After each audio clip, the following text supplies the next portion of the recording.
اس کے بعد کہتے ہیں کہ 710 سے لے کر 719 تک تقریباً شیخ الاسلام امام ابن تیمیہ نے جم کے کام کیا دمشق کے اندر توحید میں. بڑے بڑی کتابیں لکھی گئی، اس وقت کے مسائل لکھے گئے، جو ان کے پاس سوالات آتے تھے اس کی کتابیں بھی لکھتے تھے، درس بھی دیتے تھے. بہت بڑا حلقہ پیدا ہو گیا. لیکن یہ جو پہلے فتویٰ دے چکے تھے اور اس سے علماء جو جلتے تھے، جن کی بلندی بہت جلد اوپر پہنچ گئی تھی، جو پرانے کھکڑ کے آئے بڑے بڑے علماء تھے، ابھی تک ان کو کوئی پہچاننے والا بھی نہیں تھا، لیکن امام ابن تیمیہ کہیں پہنچ چکے تھے. ان کا جلن، حسد، کینہ، کپٹ اندر سے کام کر رہا تھا حتیٰ کہ ان کو کیا ہے پھنسانے کا ایک مسئلہ ہاتھ لگ گیا. 17 سال پہلے انہوں نے ایک کتاب لکھی تھی زیارت القبور سے متعلق. اس میں انہوں نے لکھا تھا کہ ایک خاص اصطلاح ہے شریعت میں جس کو کہتے ہیں شد الرحال. یہ ہے سفر کرنا. ایک حدیث ہے، اس حدیث کے لحاظ سے اللہ کے رسول نے فرمایا کہ لا تشد الرحال الا بثلاث. دیکھو، رخصت سے سفر نہ باندھو، عبادت کی نیت سے کہیں بھی نہیں جا سکتے تم سفر کو سوائے 3 کے. 3 مساجد کے لیے سفر کرنا عبادت کی نیت سے جائز ہے: مسجد حرام، بیت المقدس اور مسجد حاضہ مسجد نبوی. اس کے علاوہ کسی کے لیے عبادت کی نیت سے سفر کرنا جائز نہیں. لا تشد الرحال، صاف حدیث کے الفاظ تھے.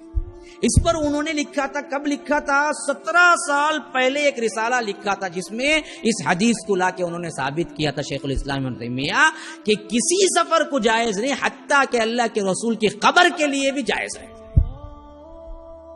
یہ لکھا ہوا مسئلہ تھا 17 سال پہلے. اب اس کو انہوں نے کھنگال کے نکال کے عوام میں مشتہر کرنا شروع کر دیا کہ دیکھو ابن تیمیہ اتنے بڑے فاسق ہو گئے ہیں، اللہ کے رسول کی قبر کو جانا بھی دراصل حرام کہتے ہیں. اب یہ لفظ چیز ہی ایسی ہے، ایسے الفاظ ہیں اور عوام دیوانی ایسی محبت کا شکار ہے. آپ اس کو کہیں کہ زیارت نبوی کو جانا حرام کا تو ہاتھ ماریں گے. ابھی بھی وہ مسئلہ کھل کے بولو تو مانتے، حالانکہ مسئلہ وہی ہے. تو بعض لوگوں نے اشکال اٹھایا پھر تو ہم جاتے ہیں نا حج میں. کہا کہ حج میں نیت اصل میں کیا ہے؟ زیارت قبر کی نہیں، زیارت مسجد نبوی کی ہوگی، اور ساتھ میں کر لو کوئی مسئلہ نہیں، لیکن نیت زیارت قبر کی ہو تو صحیح نہیں. اب صاف کہہ دیا انہوں نے. اب یہ مسئلہ اتنا اچھلا، عوام اتنی بگڑی. جتنے لوگ پوری زندگی 40 سال سے انتظار کر رہے تھے کیا کیا جائے، ان کو کیسے پکڑا جائے، ان کو کیسے پھنسا جائے، ان سب کو گویا کہ حلوہ مل گیا. اب پکڑ لیا اس بات. شیخ الاسلام امام ابن تیمیہ سب سے بڑے گستاخ ہیں. اللہ کے رسول کی قبر کے لیے جانا، سفر کو جانا کیا ہے؟ جائز نہیں کہتے، حالانکہ وہ بالکل صحیح تھے اس معاملے. خالص قبر زیارت کے لیے جانا ابھی بھی کیا ہے؟ صحیح حق فیصلہ یہی ہے کہ خالص نیت صرف قبر کی ہو تو جائز نہیں.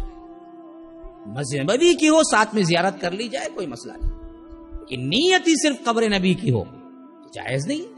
وہ لا تشد الرحال کے اندر ہی آتا ہے. اللہ کے رسول نے 3 مساجد کے لیے اجازت دی ہے. اب اس پر ابن تیمیہ کی بڑی لے دے ہوئی، پورا جو کچھ بھی انہوں نے کٹا چھٹا سنبھال کے رکھا ہوا تھا سب لگایا. یہاں بھی غلطی کی ہے، وہاں بھی غلطی کی ہے، یہ کیا ہے، وہ کیا ہے. اور عمرہ کو بھی بڑی ٹھیس پہنچی تھی بیعت کے سلسلے میں. انہوں نے بھی سوچا کہ اب وقت آ گیا ہے، اس سے زیادہ اگر ہم کریں گے تو مسئلہ اور بگڑ جائے. انہوں نے کیا کیا کہ یہی مسئلہ بہتر ہے، پکڑو ان کو جیل میں ڈالو، دمشق کے قلعے میں جیل میں ڈال دو. جب جیل جانے لگے تو ساتھ میں ان کے بھائی اور ساتھ میں ان کے خاص شاگرد شیخ الاسلام امام ابن القیم، انہوں نے کہا کہ جیل تو شیخ کو بھی ہے لیکن ہم اکیلے نہیں رہ سکتے، ہمیں بھی جیل منظور ہے. تو ان دونوں نے بھی اندر آ گئے. اب جو آئے نا اندر، پھر اس کے بعد باہر نکلنا نصیب نہیں ہوا. شیخ الاسلام امام ابن تیمیہ نے جیل ہی میں اپنی زندگی کاٹنا شروع کیا.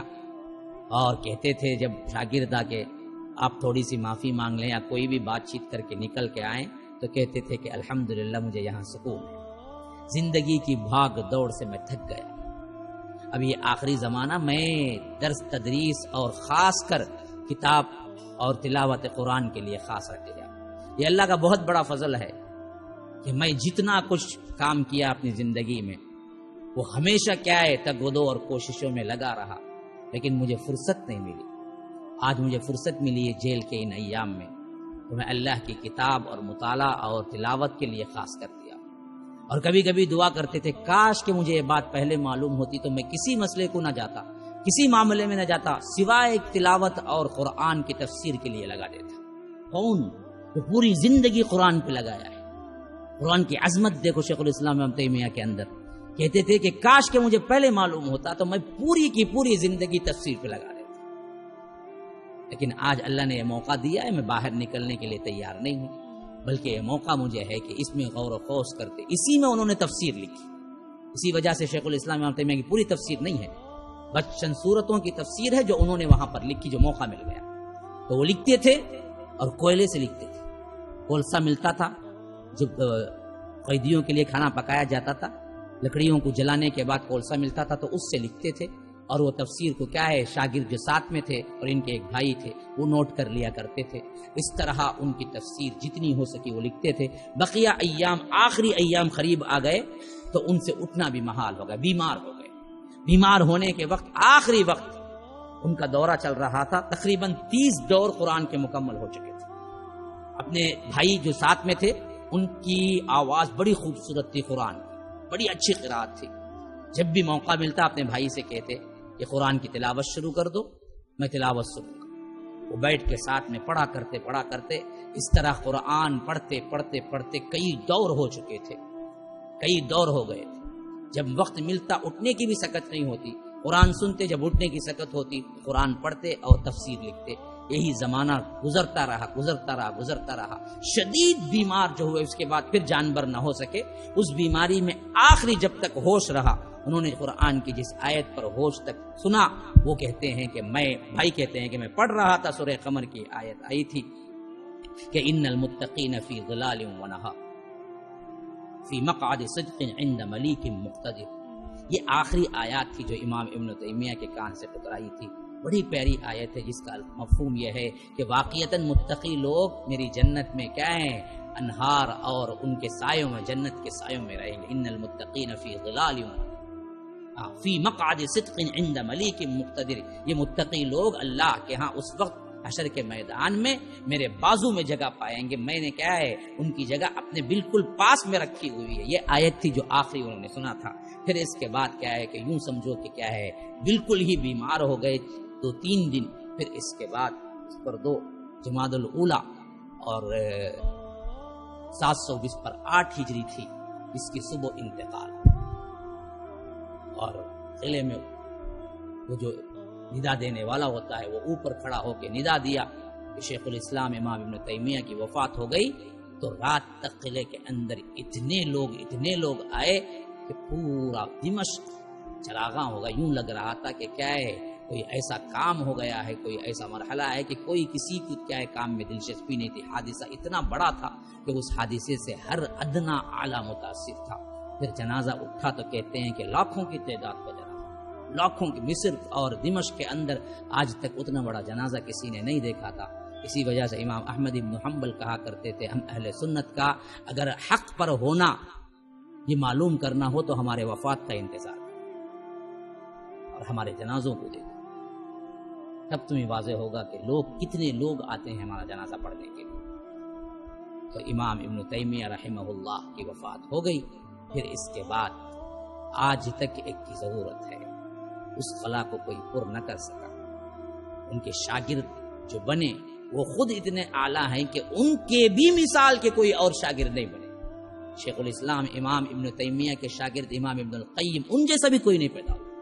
شیخ الاسلام امام ابن تیمیہ کے شاگرد امام ابن کثیر, تفسیر ابن کثیر, وہ ان کے شاگرد ہیں جو تفسیر ابن کثیر کے کیا مصنف ہیں.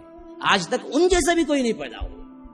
ان جیسا تو کیا, ان کے شاگردوں جیسا بھی کوئی نہیں پیدا ہوا. اور آج تک اگر دیکھا جائے تو 700 اور 1400 لگا لیجئے 700 سال گزر گئے, لیکن ان کی کتابیں پڑھیں گے اور ان کی زندگی کا مطالعہ کریں گے تو ایسا لگے گا گویا کہ ابھی ہمیں کیا ہے تعلیم دے رہے ہیں, ایسا محسوس ہوگا. اللہ نے وہ برکت رکھی ان کی کتابوں میں, ہزاروں لوگوں کو جو سنت پر عامل بنایا اور کٹر بدعات سے نفرت دلایا اور بڑے بڑے ائمہ بنے. یاد رکھیے شیخ الاسلام امام ابن تیمیہ کی زندگی پڑھ کے بڑھے. اسی لیے بعض لوگ کہا کرتے تھے علامہ ابن باز ہوں، علامہ عثیمین ہوں، علامہ البانی ہوں، اگر ان سب کو البانی، عثیمین، ابن باز بنایا تو شیخ الاسلام ابن تیمیہ کی کتابوں نے بنایا۔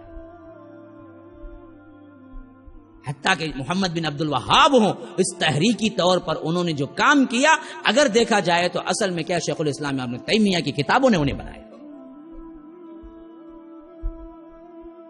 اور آج بھی حامی سنت، ماحی بدعت بننا چاہتے ہو، اپنی زندگی کو ایک بہترین مقام پہ لانا چاہتے ہو، اللہ کے لیے جینا چاہتے ہو، تو یاد رکھو مسلمانوں، شیخ الاسلام ابن تیمیہ کی کتابوں کو لازم پکڑو،